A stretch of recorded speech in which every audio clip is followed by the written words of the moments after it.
โอ้ยกูก็มา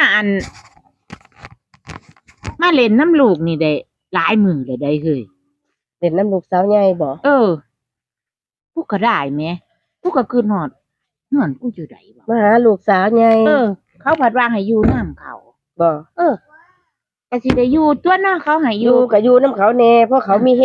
งอันก็บ่ได้เฮ็ดกินโดนๆมาเทื่อนึงไก่เขาเฮ็ดให้กินแน่สบายสิตายไปอยู่เฮือนเฮ็ดกินแต่เอง ไม่เขาเฮ็ดให้กินแน่ม่วนเขาจะสิฮู้ว่าแม่ว่าลูกโตก็ได้มาอยู่น้ำมันโอ้มื้อนี้เพิ่นมีหมู่เล่นน้ำตัวนี่ข้างเฮือนตัวละน้ำเพิ่นมานี่ตัวมีหมู่อยู่น้ำข่อยกะมอนอยู่ตัวละใครก็อยู่เฮือนอยู่ตัวน้ำกูบ่ได้เฮ็ดกินเอง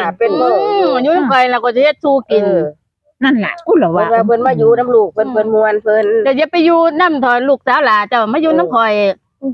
เดี๋ยวมันก็สิเป็นโรคซึมเศร้าตายมันอยู่ดอกที่นั่นก็ได้ขึ้นฮอดกะยามันอยู่น้ำข่อยนี่ล่ะดีแล้วดูไปหมดทุกคนล่ะเนาะบ่อย่าไปอยู่มันทุกคนอยู่แต่น้ำข่อยเป็นหยังอ่ะก็สิเลี้ยงเอาดอก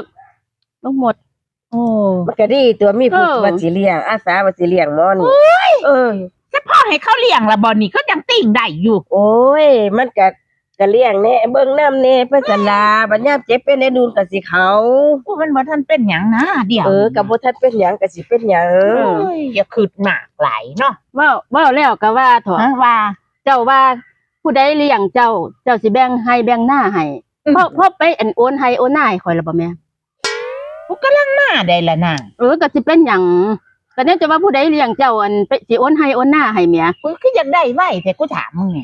เอ้าจะบ่โอนตอนนี้จะสิไปโอนตอนใดล่ะอุ้ยยามกูบ่ได้อยู่ในประเทศไทยนี่แล้วปอมันจะ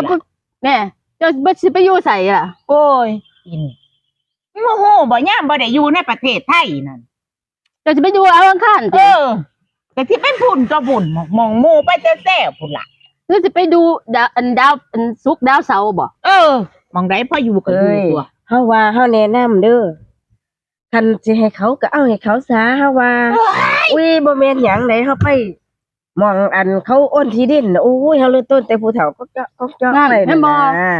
สมควรได้แม่มันอยู่นำข่อยแล้วคันแม่นเฮาก็บ่ได้อยู่ปานนั้นแหละจะแม่นมึงอยากได้อีหยังก็เจ้าบอกว่าผู้ใดเลี้ยงเจ้าผู้เจ้าสิโอนให้โอนน่ะกูนั่น7 มื้อนี่บ่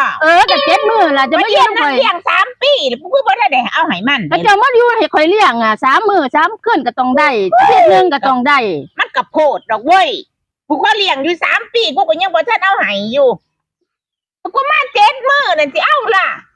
เจ้าก็อย่าเว้าไปเรื่อยๆหลายสิโอนก็โอนแน่แต่แม่กูสิเว้าดังดอกกูมาอยู่7 มื้อมาถามให้กูโอนกี่ดินให้ล่ะเฮ้ยเนาะแม่เนาะเว้ยสิโอนก็โอนเด้อมื้ออื่นสิพาไปเศร้าซะคันสิว่าแบะมาอยู่7 มื้อมาถามโอนให้โอนน่ะกูสิบ่ได้อยู่นำมึงดอกเด้อกูสิมาหาลูกกูอยู่เฮือนกูอยู่3 ปีมึงอยู่เอาซะกูบ่โอนให้ห่วงดอกกูเบื่อแฮงมันข้างเฮือนน่ะเฮือนอยู่อาทิตย์เดียวถามเอามูลมันก็พอบ่เบิ่งน้องเบิ่งนุ่งอัปมิตแนวว่าผู้ใดเลี้ยงก็สิให้หน้า